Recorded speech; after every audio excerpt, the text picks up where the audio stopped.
Nestas férias, a ciência vai consigo. Ciência Viva no verão. Traga a família e aproveite as mais de 2000 atividades gratuitas de norte a sul do país até 15 de setembro. Saiba mais pelo 808 200 205 ou em cienciaviva.pt.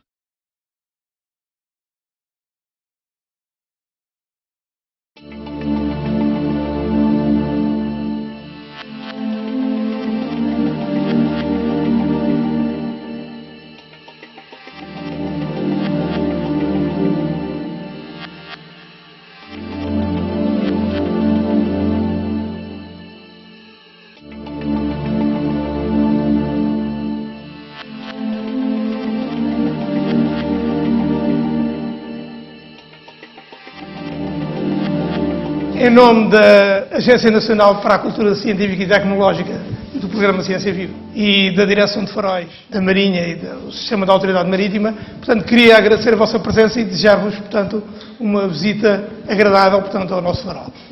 Antes de subirmos à torre, eu queria vos dar algumas ideias sobre como é que os faróis evoluíram no nosso país em termos tecnológicos e em termos, portanto, de construções. Quem é que foram as pessoas mais importantes, portanto, para os faróis, e sermos, inclusive, é a data de alguns acontecimentos importantes, portanto, nesta área de atividade. Quem tem ideia, porque é que os faróis se chamam faróis? Está aqui, já viram? Pronto, ótimo. Os faróis, portanto, têm esta designação, deve-se, portanto, a um antigo farol que foi considerado uma das 7 maravilhas da Antiguidade, que era um farol que havia em Alexandria, portanto, no Egito. Tinha sido mandado construir por Ptolomeu II, o rei do Egito, no século III a.C.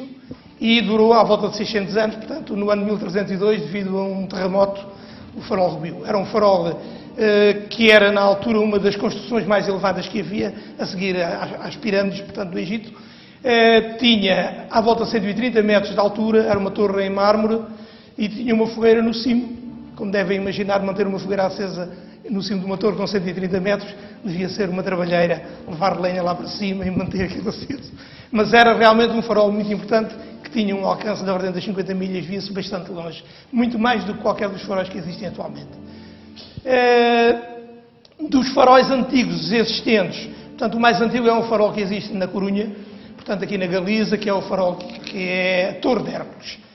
Foi criado, portanto, no século I, portanto, e é realmente o farol mais antigo que existe atualmente. Era um farol romano, foi mandado identificar pelos romanos, portanto, e ainda hoje se mantém em atividade. Em relação aos faróis no nosso país, quando é que se começa a falar em faróis?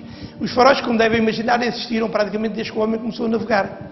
Ou seja, desde que o homem se começou a fazer ao mar, ou antes mesmo no rios e lagos, saía, portanto, para pescar ou para caçar, começou a haver necessidade de ter referências em terra para poder voltar em segurança ao local de onde tinha partido.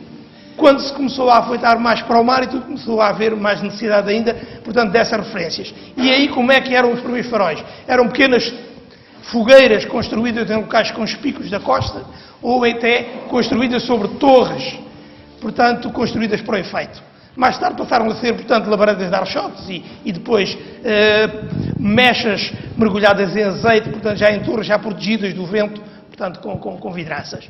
No nosso país, só no século, portanto, XVI, por volta de 1515, é que se começa a falar em faróis. O bispo do Algarve, Dom Fernando Coutinho, é que mandou acender uma fogueira, portanto, onde hoje é o farol de São Vicente, no Algarve. Portanto, há a confraria da Irmandade de São Vicente. O bispo do Algarve pediu para manter ali uma fogueira acesa, portanto, para avisar, para servir de referência, portanto, aos navegadores ali da zona do Algarve. Por essa altura, ou seja, pouco mais tarde, em 1528, também o bispo de Aveiro, Dom Miguel da Silva, teve uma atitude idêntica e mandou construir um farolinho na entrada da barra do Rio Douro. Ainda hoje se encontra lá, portanto, o resto dessa torre, que está sinalizada pela Câmara do Porto, que era o farol de São Miguel do Eixo, mandado construir, portanto, em 1528. Em 1537, ali junto a Cascais, onde hoje é o farol da Guia, a Irmandade de Nossa Senhora da Guia também aí passou a acender um farol, mas este com uma duração temporária de uns 4 meses por ano. E já era um farol, portanto, com mechas mergulhadas em azeite, já não era uma fogueira. Faróis como os que existem hoje, e um serviço organizado de faróis, isso realmente só no século XVIII. Ou seja, no século XVII, praticamente não se fez nada no nosso país. Embora nós tivéssemos sido o país das descobertas, a verdade é que durante muitos anos mantivemos a nossa costa como uma costa negra, uma costa perigosa, comparando com os outros países da Europa. Por alvará do Marquês de Pombal, de 1758, nasceu realmente o Serviço de Faróis. Em 1755, devido ao sismo, portanto, que houve, que abalou a maior parte do nosso país, todas as torres praticamente que havia caíram todas, ruíram todas, e então foi preciso recuperar as poucas coisas que havia, e em 1758, um alvará do Marquês de Pombal, portanto, criou o Serviço de Faróis. Esse serviço, nessa altura, nem sequer foi entregue à Marinha, foi entregue à Junta do Comércio. A Junta de Comércio, portanto, é que tomou conta do assinalamento marítimo. Nesse alvará, o Marquês de Pombal mandava já construir 6 faróis, dos quais um deles era este farol, que foi construído em 1790. Este farol, concretamente, portanto, teve uma evolução normal idêntica à dos outros. No início, daquilo que aparece escrito, nem se sabe muito bem como é que funcionava, provavelmente era com as tais mechas de azeite ainda, porque só em 1780 é que aparece a primeira grande personalidade importante no assinalamento marítimo, que era o físico francês chamado Ami Argan, que apareceu com uma revolução, que hoje para nós é uma banalidade, mas que na altura era algo de revolucionário, que é que o Ami Argan inventou. Os faróis, como eu tinha dito, portanto, eram fogueiras, ou eram archotes, as labradas dos archotes, ou eram as candeias de azeite. Mas tudo chama nua, digamos assim, a arderem livremente. Isso para o navegador eram coisas que praticamente tinham um pouco de interesse, porque os alcances eram muito curtos. Essas luzes viam-se muito perto, a determinadas distâncias, portanto 10 milhas ou isso já não se veriam. Então o que é que acontece? O Ami Argan veio revolucionar porque inventou aquilo que nós hoje todos conhecemos, que é o candeeirozinho que temos lá em casa, ou em casa dos nossos avós ou dos nossos pais. O candeeiro a petróleo, que na altura não era a petróleo, era a azeite, e que, para o caso dos faróis, era um candeeiro com uma especificação ligeiramente diferente, ou seja, a torcida, em vez de ser uma torcida espalmada, era uma torcida circular. E, portanto, havia uma passagem de ar por dentro da torcida e outra passagem de ar por fora. Portanto, era o designado candeeiro de dupla corrente de ar e com a chama protegida por chaminé de vidro.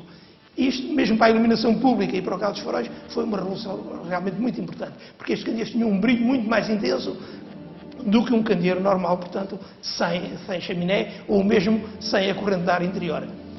O Ami Argan ainda evoluiu mais, portanto, nesta área do assinalamento marítimo, porque a estes candeeiros acabou por acrescentar um refletor parabólico. E isto porquê? Porque quem se encontra no mar e tem que observar um farol, só lhe interessa realmente a luz que vem dirigida na horizontal. Porque, como sabem, qualquer ponto de luz emite radiações em todas as direções. A luz emitida nas outras direções não interessa ao navegador. Então, com um simples refletor, primeiro era plano e depois passou a ser parabólico, por trás desse candeeiro, já se conseguia algum ganho da ordem das 10 vezes em termos de intensidade luminosa dirigida para o observador, portanto para o navegador. O Ami Argan ainda fez mais, associou vários candeeiros desses numa designação, portanto, numa estrutura designada por árvore de Argan, como se vêem aqui alguns exemplos, e então eram vários candeeiros todos a emitir luz na mesma direção, mais longe se chegava, portanto, cada vez se ia melhorando o alcance, mais o alcance dos faróis. Ainda foi ele responsável por outra grande revolução no assinalamento marítimo, é que até aqui todos os faróis podiam confundir uns com os outros. Porquê? Era uma luz fixa, uma luz que não tinha característica, aquilo que nós hoje designamos por característica, que é acender e apagar. Aquelas luzes não acendiam e apagavam, estavam sempre fixas. Então o Ami Argan associou a essas árvores, às chamadas árvores de Argan, portanto a esses candelabros, digamos assim, da época, associou um sistema de relojoaria idêntico àqueles que existem nas igrejas, portanto, no relógio das torres das igrejas. E com esse sistema de relojoaria ele punha aqueles candeeiros todos a girarem. Então só quando os candeeiros estavam virados para o observador é que se via o farol aceso. Passaram os faróis a poder se distinguir uns dos outros, porque uns rodariam a uma velocidade, outros rodavam a outra, uns tinham 2 ou 3 grupos de candeeiros, portanto, desfasados com algum ângulo. Quer dizer, passou-se a poder identificar concretamente qual é que era aquele farol que se estava a ver. Depois do Ami Argan e da sua revolução, portanto, com os candeeiros, aparece realmente em 1824 uma personagem ainda mais importante. Um físico suíço, chamado Agostino Fresnel, que foi tão importante que ainda hoje ninguém descobriu um invento que supera, em termos de rendimento luminoso, aquilo que ele fez. O Agostino Fresnel sabia, portanto, ele era físico, e dos conhecimentos que tinha de óptica, trabalhava para os faróis em França, do conhecimento que tinha da óptica, sabia perfeitamente que com uma lente plano-convexa, ou seja, digamos que se tivéssemos uma esfera de vidro e cortássemos, portanto, um pedaço, ficávamos com uma lente de um lado era convexa, do outro lado era plana. Com uma lente deste tipo, com umas dimensões grandes, colocada em frente de um ponto de luz único, ele sabia que conseguia que essa luz fosse toda dirigida na horizontal para o observador, com um grande rendimento. Só que essa lente seria uma coisa monstruosa, com um peso incalculável e que ele não conseguia manusear. Então, dos seus estudos, ele deduziu que construindo uns prismas, portanto, em vidro de elevado grau de pureza, ou até de cristal, ele conseguia, com esses prismas, simular essa lente. E tínhamos, então, um objeto muito mais leve, que até podia ser construído no cimo da torre e que tinha o mesmo rendimento. Portanto, era um rendimento da ordem das 400 vezes. E em 1824 aparece com os primeiros aparelhos lenticulares. Temos aqui alguns exemplos, algumas fotografias de alguns exemplos. E quais foram os princípios da óptica que o Agostinho Fresnel utilizou? Quem estudou física sabe, portanto, que na óptica há dois princípios elementares, que é o da refração e o da reflexão. Para quem não estudou, o da reflexão é muito simples, toda a gente, quando está em frente de um espelho, está a ver a sua imagem refletida.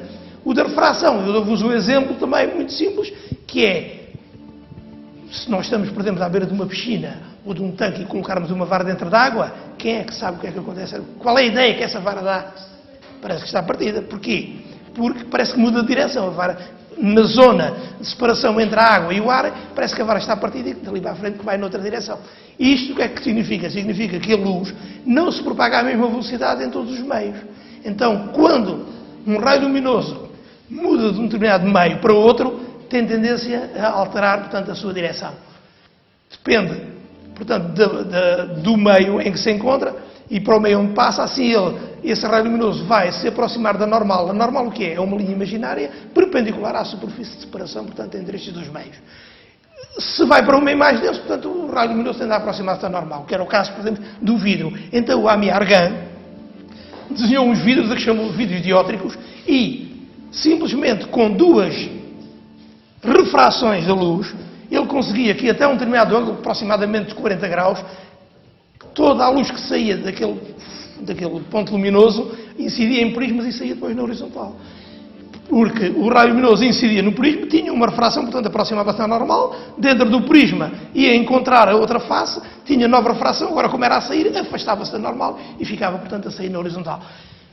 Como isso só ia até aí aos 40 graus, e ele pretendia, portanto, que o seu aparelho lenticular aproveitasse o máximo, portanto, da lente, desenhou outros prismas, chamados catadiótricos, que além da lei da refração, usavam ainda também a lei da reflexão. Portanto, entre duas refrações, com este formato de prisma, entre duas refrações, tinha uma reflexão e ele aproveitava, então, até quase a 180 graus.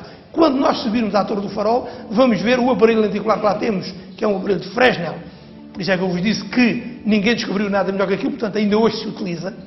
E hoje, se já não há novos, portanto, em funcionamento, se ninguém constrói isto novo, é porque seria bastante caro e há outros processos, mas que não têm um rendimento melhor do que este. Portanto, quando chegarmos lá acima, vamos ver o farol aceso e vamos ver que praticamente toda a luz que sai da lâmpadazinha que está lá no foco vai incidir nos prismas e depois sair na horizontal.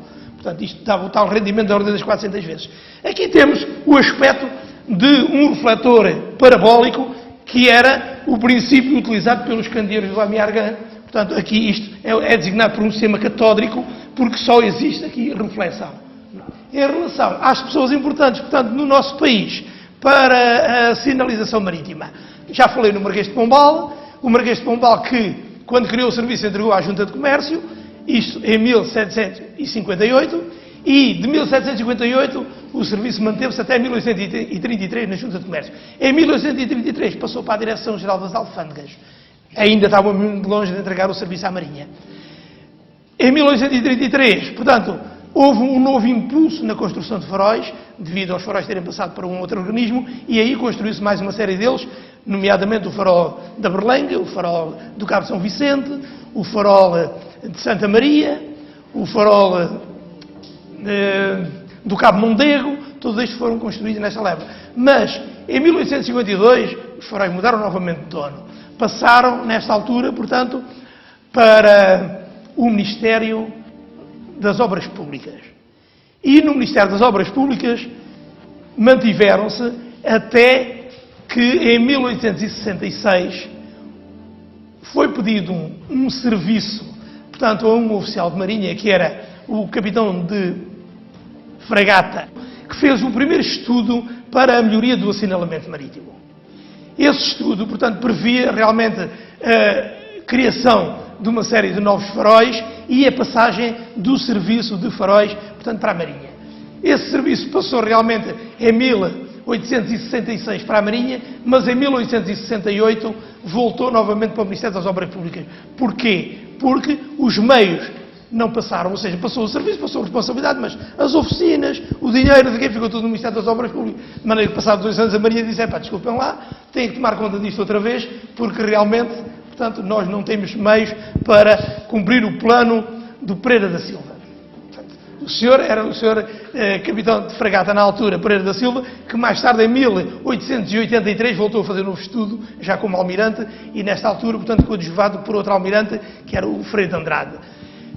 Neste estudo de 1883, portanto, os faróis já não estavam na alçada do Ministério das Obras Públicas na mesma forma, porque tinham passado para a Direção-Geral dos Telégrafos e Faróis em 1866 e em 1880, a fusão, em 1868, quando a Marinha os devolveu, mas em 1880 a Direção dos Correios, Direção-Geral dos Correios, fundiu-se com a Direção-Geral dos Telégrafos e Faróis, portanto, e passou a ser a Direção-Geral de Correios, Telégrafos e Faróis. E nesta altura, portanto, houve um novo impulso, foi quando se deu o tal estudo do assinalamento das barras, portos e costas, portanto, do continente. E aí foi um novo impulso que realmente a maioria dos faróis construíram-se foi a partir daqui, a partir deste estudo. Numa fase posterior, começou-se a construir faróis, inclusivamente, portanto, nos Açores e na Madeira, devido a uma nova, portanto, a uma inovação que apareceu com um outro físico que até foi Prémio Nobel em 1912, que apareceu em 1894, com uma nova revolução. Qual foi a revolução que este homem trouxe? Chamava-se Gustave Dalén e era sueco. Trouxe a aplicação do gás acetileno ao assinalamento marítimo. O gás acetileno, na altura, era utilizado para a iluminação pública. E este senhor, portanto, este físico, que até ganhou o Prémio Nobel devido aos seus inventos, desenvolveu um sistema chamado um eclipsor a gás, que conseguia manipular a luz, portanto, e dar-lhe uma determinada característica, a luz de um queimador a gás. Com este eclipsor, passou a ser possível haver assinalamento marítimo em sítios onde nunca tinha sido possível até aí. Porquê? Porque todo o assinalamento marítimo dependia da intervenção humana.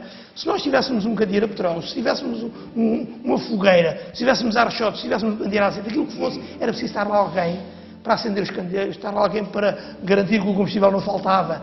E com esta inovação, portanto, do Gustave Dalén, passou a ser possível ter faróis e não ver lá ninguém ao pé. Assim, houve alguns faróis que se construíram na Madeira, em Ilhéus, como é o caso do Ilhéu Chão, ali junto, portanto, da Madeira, o Ilhéu Ferro, no Porto Santo, e outros, portanto, onde foi possível construir faróis e não ter lá ninguém. Porque punha-se uma casa com uma rampa de garrafas, muitas garrafas de gás, associadas umas às outras, e punha-se o sistema a funcionar praticamente durante um ano sem ninguém lá ir. Depois era só preciso ir mudar as garrafas.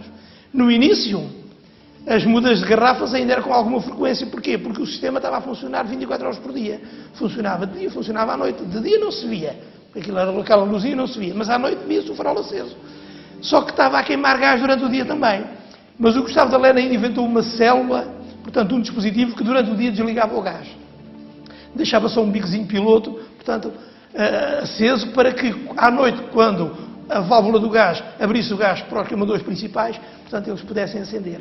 Com essa válvula desenvolvida pelo Gustave Dalén, que não era mais do que um sistema com molas e elementos bimetálicos que recebiam a luz do sol e, com o aquecimento dessa luz solar, dilatavam e iam fechar a passagem do gás. Depois, com o escurecer, portanto, faltava-lhe a luz do sol, arrefeciam, comprimiam-se e deixavam passar o gás, portanto, para os queimadores principais.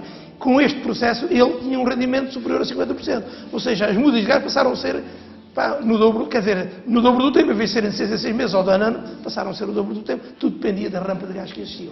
Também foi possível, a partir daqui, haver assinalamento marítimo alagado em sítios onde nunca tinha sido imaginado. Ou seja, havia boias, como hoje se vê aí, portanto, aí nos rios e na entrada dos portos. Essas boias que havia até aqui eram boias cegas. Eram boias que durante o dia eram muito úteis, tinham lá a sua pinturazinha específica que diziam para que é que serviam, qual era a indicação que davam ao navegador, mas durante a noite eram um obstáculo à navegação, porque não se viam. Então, com este invento do Gustavo Dalerno, foi possível meter garrafas de gás dentro dessas boias e pôr as boias a acender à noite. Parecendo que não, foi realmente uma grande revolução.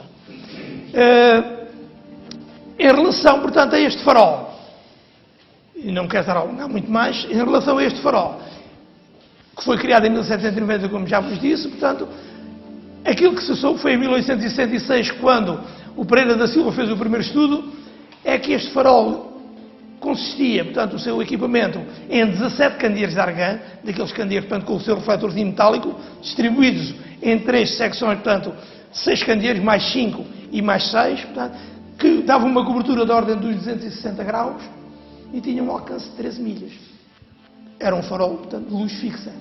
Em 1926, este farol foi remodelado, recebeu a energia elétrica e em 1900 recebeu a energia elétrica, portanto, e nessa altura foi-lhe instalado um equipamento já com um sistema de freio, com um sistema lenticular de freio, um equipamento, portanto, de primeira grandeza. Nessa altura passou já a dar relâmpagos agrupados de 4. Ou seja, dava 4 relâmpagos, depois uma ocultação, depois 4 relâmpagos, outra ocultação, passou a ter então a sua própria característica. Em 1947, recebeu o aparelho lenticular que ainda hoje cá existe.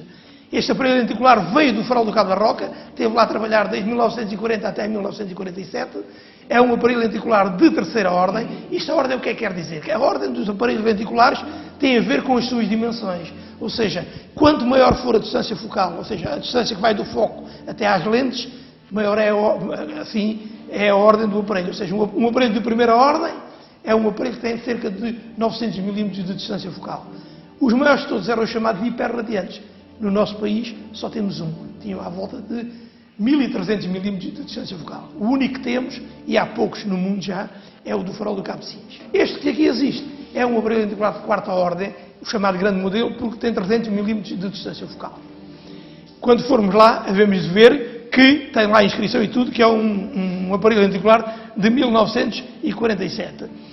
É um aparelho aeromarítimo. O que é que isso quer dizer? É um aparelho que, além de dirigir a luz para o observador, portanto, que está no mar, também tem uns prismas especiais por fora, que lhe dão uma inclinação, portanto, ao feixe luminoso, uma inclinação oblíqua, portanto, para o espaço, de maneira a que os aviões que sobrevoavam os faróis também podiam, portanto, identificar pela sua característica qual era o farol que estavam, portanto, a sobrevoar.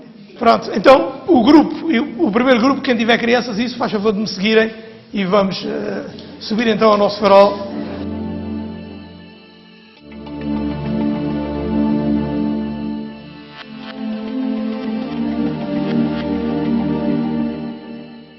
Como eu vos falei, este farol, que é um sistema lenticular de Fresnel, tem uma característica de um relâmpago em cada 4 segundos, mas na realidade este farol está sempre aceso, tem 3 sistemas lenticulares em vez de um, 3 lentes exatamente idênticas, distribuídas de maneira equivalente, portanto, e tem uma rotação de 6 rotações por minuto, tem uma velocidade de rotação de 6 rotações por minuto, o que significa que cada volta leva 12 segundos. Portanto, como tem 3 lentes, cada uma, portanto, vai passar em frente ao observador de 4 em 4 segundos. Tem 0,3 segundos de luz e depois tem 3,7 segundos de ocultação. Como eu vos tinha falado, o Agostinho Fresnel desenhou esta lente a partir da ideia de uma lente plano-convexa. Se vocês repararem, no centro do sistema temos uma pequena lente plano-convexa, um pequeno olho de boi, em volta do qual se distribuem os anéis diótricos, ou seja, aqueles anéis que usam o princípio da refração, unicamente o princípio da refração. Depois, fora deste anel metálico, temos os anéis catadiótricos. Porquê? Porque realmente, em relação ao plano focal, como o ângulo já era bastante acentuado, os anéis diótricos não resultavam e ele teve que desenhar anéis com uma configuração diferente, que são os anéis catadiótricos. Assim, ele garante que, da lâmpada que se encontra no foco do sistema, toda a luz que sai e que incide nestes prismas é projetada na horizontal, portanto, para o observador. Quando nós acendermos o farol, vão ter a oportunidade de ver projetado nestas cortinas um feixe de luz com a amplitude, exatamente, portanto, com a dimensão do aparelho lenticular. É claro que aqui, se olharmos para o aparelho lenticular, não temos a noção da intensidade da luz. Porquê? Porque, para já é de dia, isso atenua bastante, portanto, o impacto. Por outro lado, nós só vamos olhar para uma parte, portanto, da luz, enquanto que o observador vai ver o feixe completo. Este aparelho lenticular tem um feixe, projeta um feixe com uma divergência de 6 graus. Portanto, na horizontal e na vertical, o feixe tem uma largura de 6 graus. Ainda podemos observar aqui uns prismas retangulares em frente, que são os prismas que conferem a este sistema as características aeromarítimas. Com estes prismas retangulares, nós vamos projetar parte da luz que sai do sistema obliquamente para o espaço, para que os aviões que sobrevoam o farol possam identificar, portanto, qual é o farol que estão a sobrevoar. Os faróis estão completamente automatizados, foi um processo que se iniciou, portanto, em 1977 e, como tal, poderiam funcionar autónomos sem uma guarnição de faroleiros. Neste caso, neste farol, nós temos uma pequena guarnição, uma guarnição reduzida de 3 homens, mas, como eu vos disse, se fosse necessário, eles podiam ir hoje para casa, ir para a sua terrazinha, que o farol funcionaria perfeitamente sem eles. Porquê? Porque o grau de automatismo que tem vai ao nível, portanto, do acender e apagar do farol, que é feito com células fotoelétricas, enquanto antes da automatização o processo era um processo manual e dependia, portanto, de umas tabelas que existiam, que tinham a hora solar, onde o faroleiro via a que horas é que devia acender o farol no dia X, o farol acende a estas horas, e depois apaga a outras horas, portanto, estava tudo definido nessas tabelas. Atualmente, o acender e o apagar do farol não é aleatório, porque depende da degradação, portanto, da luminosidade ambiente. Quando a luz reduz a partir de determinado nível, o farol acende. As células dão indicação para o farol acender. De manhã dá-se um processo inverso. O que é que isto quer dizer? O farol arranca a uma determinada hora que não se sabe rigorosamente qual é, mas sabe-se aproximadamente, porque vai ser muito próximo da hora solar, aquilo acendia antigamente, e depois, ao acender, dá-se o processo inverso. Antes disso, o faroleiro tem que cá vir acima fazer uma coisa, portanto, que é retirar estas cortinas, porque o farol não funciona com as cortinas aqui. E aí, eu costumo a contradizer, o farol está automatizado, e agora estou a dizer que tem que cá vir o farol a tirar as cortinas. A verdade é que, por eles cá estarem, vêm tirar as cortinas e vêm pôr as cortinas. Se não tivessem cá, a gente não tinha cortinas, e isto funcionava tudo bem. Vamos imaginar, como o farol está automatizado, portanto, ele de manhã, quando apaga, há de ficar o aparelho lenticular há de ficar numa posição qualquer aleatória que a gente não sabe qual é. Se uma destas lentes ficar virada numa posição que coincida com a posição que o Sol ocupa quando está na linha do horizonte, o que é que acontece? Lembram-se que eu vos disse que isto tem um rendimento de ordem das 400 vezes. E conhecem aquele caso da gente acender o cigarrinho com uma lentezinha daquelas que é uma calotosférica, né? Uma lente convexa, ou até fazer uma queimadurazinha na mão. Né? Portanto, aqui o que se vai dar é exatamente isso. Toda a luz do Sol entrava na lente, convergia para o foco, o tal rendimento de ordem das 400 vezes, provocava incêndios que queimavam ali os suportes das lâmpadas, o isolamento dos fios condutores, todas as coisas que estão naquela zona, ardia tudo. De maneira que, para obstar a isso, nós pomos cá as cortinas. Mas, como vos disse, só pomos as cortinas porque temos cá a guarnição. Agora, como é que isso se resolvia? Se quiséssemos levar os homens hoje? Para que o farol amanhã não tivesse aqui um incêndio. Automatizávamos as cortinas. E depois, digo eu, ficávamos com um sistema de automatização aqui no farol, que nos dava mais trabalho para reparar quando avariassem os automatismos das cortinas, do que nos dava para reparar os automatismos do farol. Esse era um processo, resolvia-se, portanto, a gente sabe que hoje lá em casa a gente dá o interruptor e os torres sobe e deixa. Portanto, seria um processo, mas não é realmente o que utilizamos. Estamos abertos a mais sugestões. Pronto, a maneira como nós resolvemos, e devo-vos dizer que temos alguns faróis a funcionar no nosso país com sistemas lenticulares, faróis rotativos, que não têm lá ninguém, e alguns deles, o aparelho lenticular até tem um rendimento da ordem das 5.000 vezes. São sistemas acrílicos, não têm nada a ver com isto, têm o mesmo princípio, porque também são lentes de Fresnel, mas que são desenhadas, digamos, que são gravadas numa placa de acrílico. Têm um rendimento muito elevado, mas têm um defeito muito grande que eu já vou referir a seguir. Esse rendimento muito elevado, o que é que permite? Permite que nós tenhamos um sistema autónomo, rotativo, a funcionar em sítios onde não temos ninguém e onde também não temos energia elétrica. Então colocamos painéis solares, colocamos baterias, um sistema a funcionar a painéis solares com uma lâmpada de pouca potência, uma lâmpada de 35 watts ou 50 watts, dá-nos um rendimento que permite que um farol se veja, por exemplo, a 20 milhas. Este farol vê-se a 26 milhas com este aparato todo. Aquele farol, com um aparelho mais pequeno, com acrílico, vê-se a 20 milhas. Agora, onde é que está o inconveniente? É como eu vos disse, este farol tem um feixe que tem uma divergência de 6 graus. Naquele caso, para termos aquele alto rendimento, temos o feixe tão concentrado, o feixe de luz tão concentrado que a divergência é só de 1 grau. Parece mal alfinetada. Quem está fora do farol, a alguma distância, uma distância significativa, e se o farol não estiver muito alto, o farol funciona perfeitamente, vê o farol acender e apagar. Agora, em faróis altos como este, ou como a Berlenga, ou como o Cabo da Roca, se tivermos um farol desse tipo, quem se aproximar de terra, a partir de determinado nível, deixa de ver o farol. Aquela afinidade é tão fina que a pessoa não vê o farol aceso. Enquanto que este, com o feixe de luz que tem, se nós estivermos à noite aqui nos arredores do farol, vemos aquele grande feixe a varrer o espaço. Portanto, esse é o grande inconveniente. Mas a maneira como se resolve o problema é muito simples. Os faróis, à noite, acendem, porque a célula mandou acender. De manhã, apagam. Mas mantêm-se sempre a rodar, 24 horas.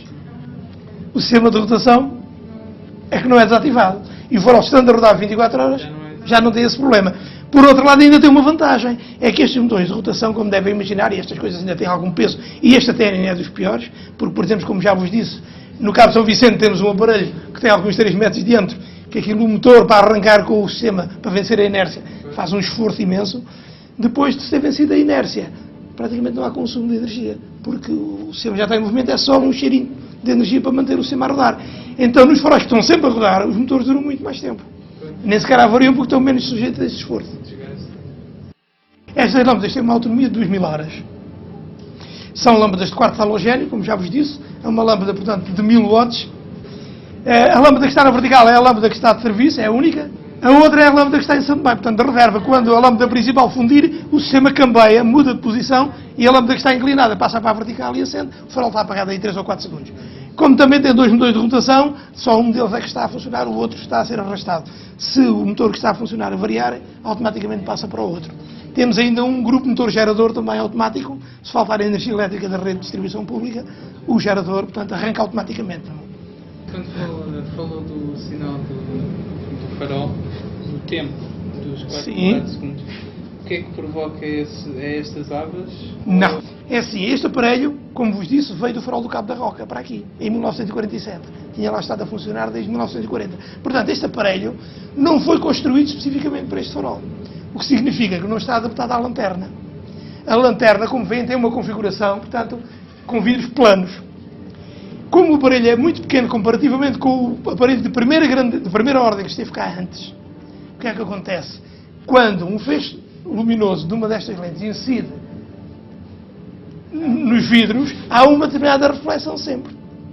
E a parte dessa luz que se reflete vai passar ao lado do aparelho e ser vista do outro lado. Ou seja, o observador que está no mar, se não existissem aqui estas palas, estava a ver um feixe, a característica do farol, mas antes do feixe principal havia uns chamados relâmpagos fantasmas. Portanto, havia uns relâmpagozinhos antes pequenos e depois que eram, portanto, estas reflexões aí no vidro. Porque o vidro é plano e, portanto, reflete a luz e como o aparelho é pequeno, passava ao lado do aparelho e via essas reflexões. Portanto, foram introduzidas aqui estas palas para evitar que o observador visse a luz assim um bocado intermitente e para que o feixe ficasse muito mais definido.